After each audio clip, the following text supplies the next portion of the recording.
ponk yi nga xam ne dina fas yéene ko daal di waxtaan li si nar a gën a fës bokk na cette grosse décision bi nga xam ne itam Bassirou Diomaye Diakhar Faye jël na ko ni ki démb ki nga xam ne que moo di Bassirou nag le président de la République bu Sénégal moo daal di décider à la dernière minute daal di suspendre lépp nga xam ne itam jëm na si wàllu salaire yi nga xam ne itam les anciens ministres ñu ko doon daal di fayeeku mu nekk décret bi nga xam ne itam président Macky Sall bàyyi na ko fi laata mi daal di dem des na ko daal di faram-fàccee si nu mu gën a yaatoo incha allah seen biir li nga xam ne que mu di jotaay waxtaan seen émission li nga xam ne que mu di le truc de matinal mu nekk benn décision boo xam ne itam amaana ni ministre président Macky Sall yi ñu ngi koy daal di attaqué par rapport ak décret présidentiel bi nga xam ne itam jël na ko démb den daal di ñëw itam par rapport ak ki nga xam ne que mu di général Moussa Fall tey jii nag dina daal di joxe lenge yi fa nga xam ne itam zanuk brigade bu Colobane nag mu daal di koy jébbal ki nga xam ne que mu di ko daal di ut si wàllu wun mel des na ko daal di front fàcce di daal di ñëw itam si kaw ki nga xam ne que moo di Adji Sarr ñu ne jëlee nañ ko fa nga xam ne itam mooy zaanu Suisse ñu koy daal di laaj ci ba nga xam ne itam moo daal di bàyyeekoo fa nga xam ne itam mooy zaanu France dina si daal di ñëw si nu mu gën a yaatoo waaye itam leen daal di ñëw itam si Ousmane Sonko mu ngeen na li nga xam ne que mu di Paul Kagame dool na si ay mesures yu am solo loolu lépp dina si daal di ñëw si nu mu gën a yaatoo seen émission li nga xam ne que mu di le truc de matinal bu tey bi donc bienvenue à tous et à toutes en direct ñi ak yéen ba si kanam tuuti incha allah seen truc matinal alors avant ñu daal di door suñu waxtaan sans doute par rapport ak cette grosse décision bi nga xam ne itam Bassirou Diomaye Diakhar Faye jël na ko à la dernière minute avant daal di suspendre tout salaire bi nga xam ne itam ni ko doon daal di fay ses anciens ministres loolu nag tey jii mu daal di secouer exactement la toile que tout le monde en parle bañ jàng si daal di def justement par rapport ak cette décision bi nga xam ne itam le président Bassirou jël na ko. Alors donc damay njëkk a sant yàlla sëñ Fallou damay njëkk a sant yàlla ba pare donc rafetlu donc kii bi la mesure qui a été prise donc par Bassirou Diomaye Faye parce que yàgg nañ ko wax man yàgg naa ko wax keneen ak keneen yàgg nañ ko wax on peut pas continuer donc dans ces décrets de Macky Sall qu'il a signé si ay affaires yaa ma neex tappalee Macky Sall ci ay affaires yaa ma neex le signer ces décrets là te aussi ñoom bu ñu ñëwee ñoom waa PASTEF dañ doon ne il faut à tout prix diminuer le train de vie de l'État.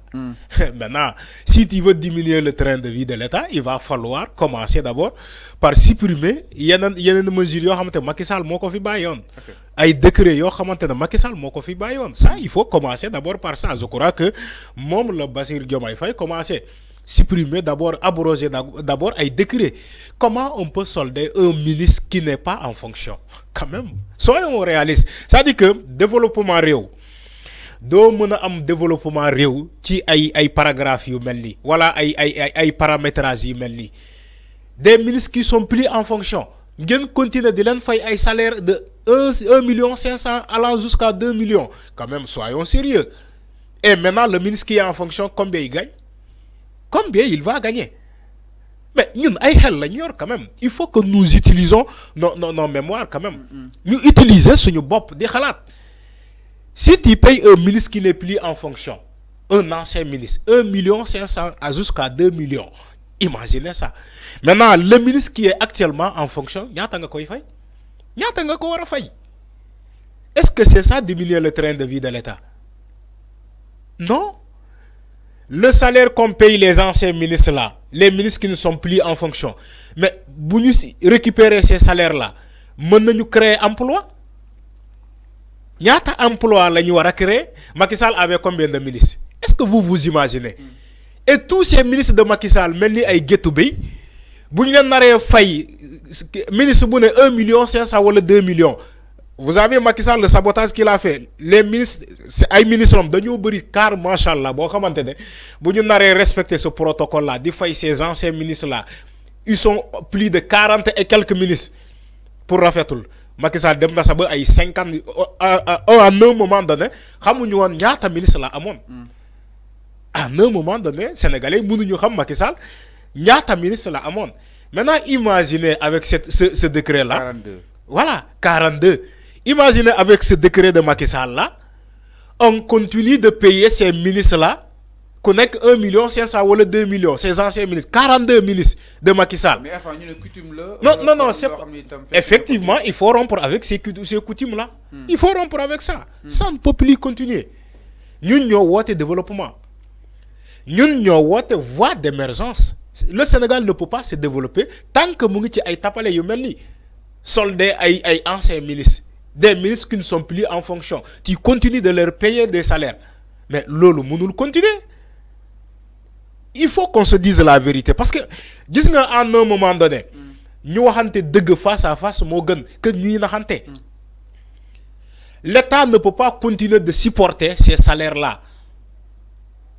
L'État du Sénégal ne peut pas continuer de supporter ces salaires-là, payer des gens qui ne sont pas en fonction. Les ministres là, ils ne sont pas en fonction. D'ailleurs, ça bagne nañu bañ ne les anciens ministres, ils n'ont qu'à rendre leur passeport diplomatique. Yo ko wax lolu ba paré. Ngay continuer di ko fay salaire. Ils n'ont qu'à rendre leur voiture de fonction. Nañu dello caabi, dello sen maison de fonction yi. Légui bo né ancien ministre na dello caabi auto ba mu yoron auto de service. Mu dello cœur de service ba mu amone. Tu continues dans la foulée de payer ce ministre-là un salaire. C'est insensé quand même. C'est pas sensé. Moi, ta manela, nañu waxante deug mo gën ñi naxante. Ministre, ancien ministre qui n'est plus en fonction, mëno ko né hey, lum la état joxone dello ko, moy manam ciabi auto, sa passeport diplomatique dello ko. Nga dello yépp ba paré nga né ko damay continuer de la fay salaire.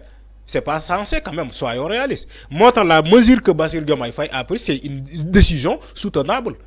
C'est une décision soutenable, franchement. Parce que bon, tu ne peux pas continuer de leur payer un salaire. Un gars qui n'est plus en fonction. Il ne sert plus l'État du Sénégal. L'État doit créer de l'emploi. Les salaires où fait ces anciens ministres-là, ne servir à quelque chose. Des jeunes employés. C'est comme ça. Te mën nañu ko récupérer ci dugal ko ci ay secteurs yu bari. Mënuñu continuer di yak xaliss di dépenser le train de vie de l'État. Fokk mu wañéko. Mais avant non, il y a pas un mais les ministres ñom nenen ils sont servi quelque chose justement à ce peuple. Donc aujourd'hui peut-être est-ce que le peuple est redevable envers ñom peut-être ñu leen daal di mëna jompal dara chaque mois. Non mais celui qui a servi il a servi. Mais il a servi, il a été payé durant toute sa fonction. Il a servi, il a été payé. Soyons sérieux quand même. Celui qui a servi l'État du Sénégal, il a servi et il a été payé. Maintenant, il ne sert plus, il veut qu'on continue de le payer. Donc, il faut payer les jeunes chômeurs. Comme cela se fait quelque part en Europe ou bien dans les pays développés. Ah bon? Oui. Les chômeurs, on les paye. On leur donne comment de l'argent. Aux États-Unis, les chômeurs sont payés. Fendi ma bu joté état day am lu muy dugal ci les chômeurs là, sen compte. En France, même ça se fait. Au Canada, ça se fait. Au Sénégal, on dit on ne peut pas payer les jeunes chômeurs, mais on peut continuer de payer des anciens ministres qui ne servent plus l'État du Sénégal. Bon, pareil, non, des gens qui ont servi. Ñaata nit ñoo servir ba serviteur ñoo, ils sont pas payés. Il faut arrêter quand même. Il faut arrêter. Mais enfin, ces différentes décisions, il y a dans ce sens d'abroger tous ces décrets, il y a président Macky Sall est-ce qu'à un moment donné, peut-être qu'il y a des faire si bien camp bi donc jàppee tibb tànk jëmale si ces décrets de l'ex-président. Manela Macky Sall bala muy wàcc il a saboté la République. Il a saboté totalement la République. Parce que Macky Sall dafa nampé benn politique ci Ablaye ci Ablaye la jàngee politique ah. Macky Sall ci Ablaye Wade la jàngee politique. Macky Sall Ablaye Wade moo ko nampal politiquement. Moo tax Ablaye Wade ba muy wàcc en 2012 lan la waxoon Sénégalais su ma demee doo leen Macky Sall du mën a fay salaire. Parce que quelque part Ablaye Wade a saboté la masse salariale balaa muy wàcc pour que Macky Sall bu ñëwee mu am jafe-jafe pour fay salaire am. C'est-à-dire que ñoom politique fayantoo boobu moom la ñu xam. Que ça soit les libéraux, que ça soit les républicains, que ça soit les socialistes. Ça ne veut absolument rien dire. Donc, ça ne veut absolument rien dire. Ay tour ñoo changé, ay connotation la ñu changé. Ay républicain, oui je suis républicain, oui je suis socialiste, oui je suis libéral. Ça ne veut absolument rien dire. Ils sont tous les mêmes, de la même classe. Xam nga ban politique la ñu xam? La politique de sabotage.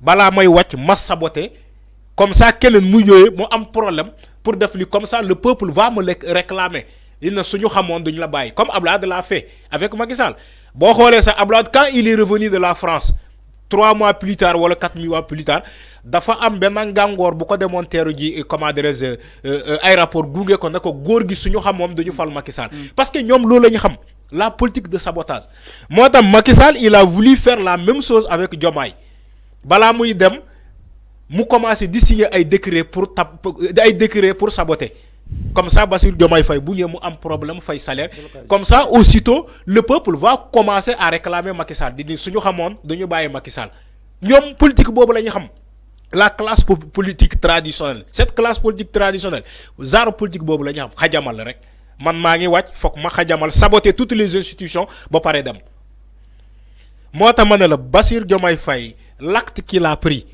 d'abroger ces décrets là c'est un acte noble c'est fort. Et le peuple sénégalais doit le soutenir sur ça. Les décrets que Macky Sall a signés ci ay Taïf ay Yamane, c'est pas une opération Tibutank. C'est du Tibutank. Il faut régulariser les institutions. Parce que du Tibutank de. Non, arrêtez de bàyyi di wax ay Tibutank. Cette presse de Benno Bokk Yaakaar qui est là en train de désinformer la population.